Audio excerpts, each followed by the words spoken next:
The morning was crisp, the sunlight breaking through the towering windows of the airport terminal, casting a soft glow over the sea of travelers rushing to catch their flights. The gentle hum of activity filled the air, conversations, announcements, the occasional beep of a luggage scanner.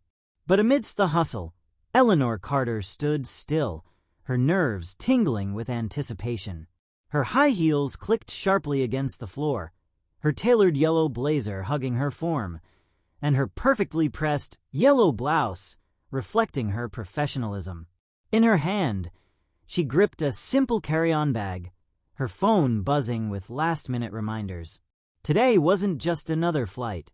It was the first time she was flying first class, something she had dreamed about for years.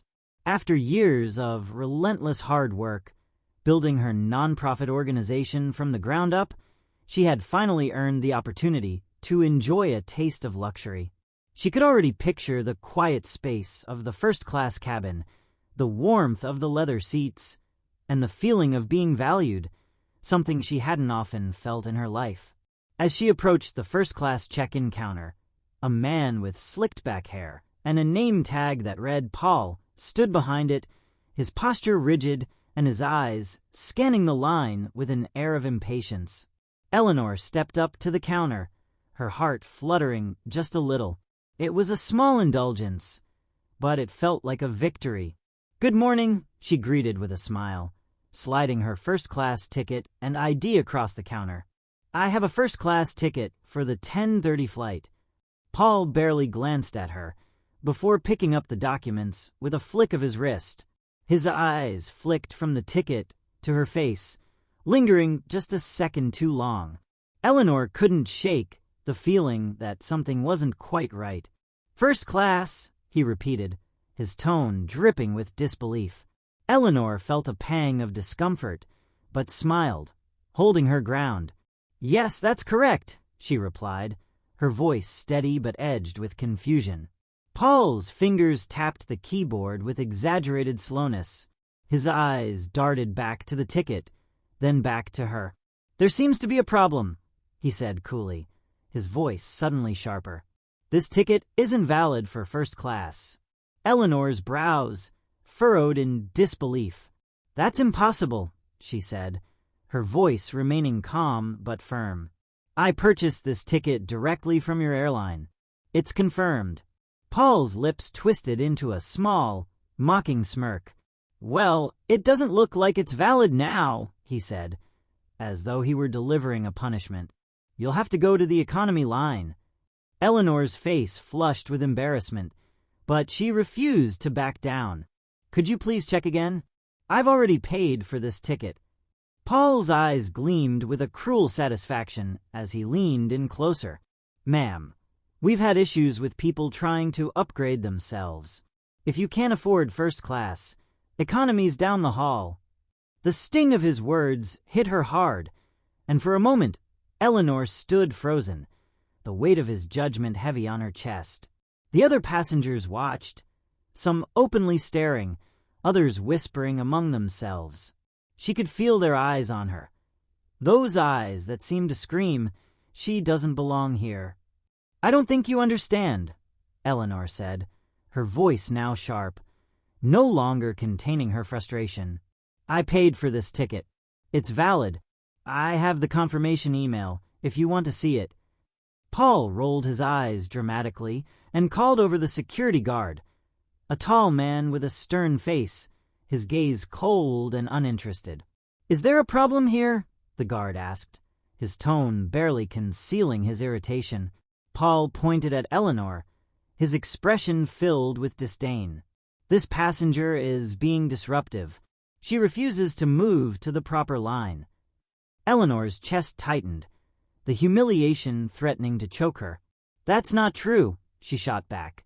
"I've done nothing wrong. I'm just trying to board the flight I paid for." The guard looked from Paul to Eleanor, confusion flickering in his eyes. "What seems to be the issue with her ticket?" he asked. Paul shrugged, the corners of his mouth turning up in a sly smirk. "It's invalid. Probably bought it off some discount site. You know how these things go." Eleanor's blood boiled.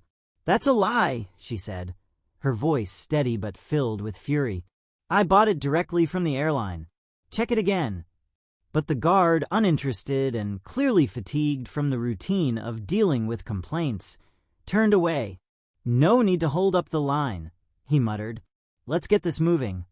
Eleanor's heart sank as the security guard turned his back, signaling to the line behind her to continue. She could feel the eyes on her, their silent judgment, the whispers of doubt. The embarrassment she had tried to ignore now burned in her chest. "You'll regret this," she muttered under her breath, her voice steady but firm. Paul merely chuckled. "We'll see about that." Eleanor took a slow, deliberate breath and turned to leave. She pulled out her phone, her fingers trembling not from fear, but from simmering anger and the sting of humiliation. She dialed a number she hadn't used in years, but now seemed the perfect moment to call in a favor. "I need a favor," she said quietly when the line connected, her voice unwavering. "Can you send the jet?" She hung up the phone, her back straight, her steps confident. She didn't glance back at the check-in counter, but the humiliation still burned in her chest. What Paul didn't know, however, was that this wasn't the end. Far from it. She found a seat near the windows overlooking the tarmac, her eyes drawn to the planes taking off, their engines roaring in the distance. The terminal, with its bustling crowd, seemed a world away. She squeezed her phone in her hand, her heart racing, not from fear, but from the quiet resolve growing within her. This wasn't just about the insult she had suffered. It was about something more profound. It was about principle, about respect, about the humiliation that had come from her appearance, and not her ability or merit. Just minutes later, the sound of jet engines roared from the distance, louder and clearer as it neared. Eleanor straightened in her seat. There it was, a sleek, polished private jet, descending gracefully toward the runway. It gleamed in the sunlight, starkly contrasting the commercial chaos of the airport terminal. A whisper rippled through the crowd, but Eleanor remained still, her gaze fixed on the jet as it taxied closer to the private gate. A black SUV pulled up to the terminal, the tinted windows making it impossible to see the passengers inside.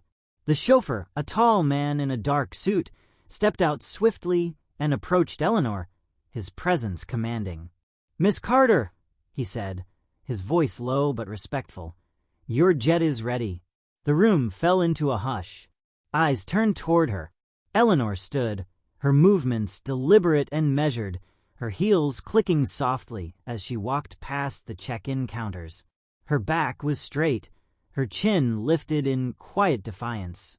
She didn't look back, but as she walked toward the private gate, she could feel the weight of Paul's stare, the disbelief in his eyes. She stepped into the black SUV, her thoughts focused on one thing: reclaiming her dignity. This wasn't about showing off or about proving anything to anyone.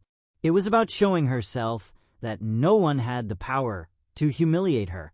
As the car drove across the tarmac toward the waiting jet, Eleanor allowed herself a small, private smile. It wasn't over, but for now, she had won.